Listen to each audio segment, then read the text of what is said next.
ನಮಸ್ಕಾರ ರೀಪ್ಪ. ಇವತ್ತು ನಾವಿರೋದು ಸೌತ್ ಗೋಸ್ಪತ್ನಾಗ, ಅದು ಪಾರ್ಟ್ ಆಫ್ ನ್ಯೂ ಕ್ಯಾಸಲ್ ಬರ್ತೈತಿ.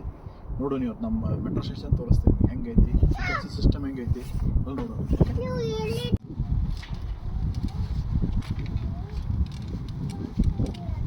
ಹಾಂ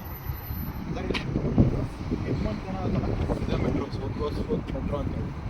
ಇದು ನಮ್ಮ ಮನೆಯಿಂದ ಭಾರಿ ಹತ್ತಿರ, ಒಂದು 10 ನಿಮಿಷ ವಾಕ್. ಈಗ ನೋಡೋಣ ಬರ್ರಿ ಟಿಕೆಟಿಂಗ್ ಸಿಸ್ಟಮ್ ಹೆಂಗೈತಿ ಅದು ನೋಡೋಣ.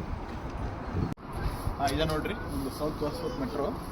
ಸೊ ಇದು 1984 ಶುರುವಾಗೈತಿ. ಆಮೇಲೆ ಇದು ನೋಡ್ರಿ, ನಾವು ಹುಟ್ಟಕ್ಕಿಂತ ಮುಂಚೆನೇ ಶುರು ಆಗ್ಬಿಟ್ಟೈತಿ. ಆಮೇಲೆ ಇದು ಆಲ್ಮೋಸ್ಟ್ ಒಂದು 78 ಕಿಲೋಮೀಟರ್ ತನಕನೂ ಇದ್ರದ್ದು ವಿಸ್ತರಣೆ ಐತಿ. ಓಕೆ, ನೋಡೋಣ ಬರ್ರಿ ಮುಂದೆ ಟಿಕೆಟಿಂಗ್ ಸಿಸ್ಟಮ್ ನೋಡೋಣ. ಓಕೆ ನೋಡ್ರಿಪ್ಪ, ಇದೆ ನಮ್ಮ ಟಿಕೆಟಿಂಗ್ ಮಷಿನ್. ಸೊ ಇದನ್ನು zone A, zone B, zone C ಆಗಿ ನೀವು ಎಲ್ಲರೂ ಟಿಕೆಟ್ ತೊಗೋಬೋದು. ಎಲ್ಲ ಝೋನ್ಗೆ ಓಡಾಡಂಗಿದ್ರೆ ಓಡಾಡ್ಬೋದು, ಇಲ್ಲಾಂದ್ರೆ ಒಂದು ದಿನದ ಟಿಕೆಟ್ ತೊಗೋಬೋದು, ಇಲ್ಲ ಮಂತ್ಲಿ ಪಾಸ್ ತೊಗೋಬೋದು, ವೀಕ್ಲಿ ಪಾಸ್ ತೊಗೋಬೋದು. ಇದು ನೋಡ್ರಿ, ಇದು ಒಂದಿನ ಟಿಕೆಟ್. ಈಗ ನೋಡ್ರಿ, ನೀವು ಹಳೆ ವಿಡಿಯೋದ ನೋಡ್ರಿ, ಆಗಲ್ಲಿ ನೋಡಿರ್ಬೋದು. ಇದನ್ನು ಯಾರಾದರೂ ಇವತ್ತಿನ ಕೆಲಸ ಮುಗಿದ್ರೆ ಇನ್ನೊಬ್ಬರಿಗೆ ಹೆಲ್ಪ್ ಆಗಲಿ ಅಂತ ಪಾಸ್ನ ಈ ಥರ ಇಟ್ಟಿರ್ತಾರೆ. ನಮ್ಮದು ಕೆಲಸ ಮುಗಿದ್ರೆ ನಾವು ಹಿಂಗೆ ಇಡೋದು. ಸೊ ಈ ಥರ ಟಿಕೆಟ್ ಸಿಸ್ಟಮ್ ಇಲ್ಲಿದೆ.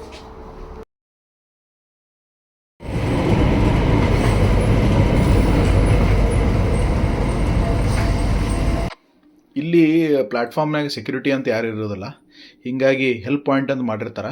ಬೇಕಾ ಅಲಾರಾಮ್ ಮಾಡ್ಬೋದು, ಇಲ್ಲ ಅಂದರೆ ಎನ್ಕ್ವೈರಿ ಮಾಡ್ಬೋದು, ಟ್ಯಾಕ್ಸಿ ಮಾಡ್ಬೋದು, ಇಲ್ಲ ಅಕಸ್ಮಾತ್ ರಾಂಗ್ ಗೊತ್ತಿದ್ರೆ ಕ್ಯಾನ್ಸಲ್ ಮಾಡ್ಬೋದು. ನೋಡ್ರಿಪ್ಪ, ನಾನಿಲ್ಲಿ ಕೆಲಸದ ಮ್ಯಾಗ ಇರ್ತೀನಿ ನ್ಯೂ ಕ್ಯಾಸಲ್ನಾಗ ನೀವು ಸ್ವಲ್ಪ ದಿನ. ನಾನು ಇರೋ ತನಕ ಏನೇನೈತೆ ಎಲ್ಲ ಮಾಹಿತಿ ನಿಮ್ಗೆ ಕೊಡ್ತೀನಿ. ನಿಮ್ಗೆ ಚಲೋ ಅನ್ಸಿತ್ತಂದ್ರೆ ಲೈಕ್, ಕಮೆಂಟ್, ಶೇರ್ ಮಾಡಿರಿ.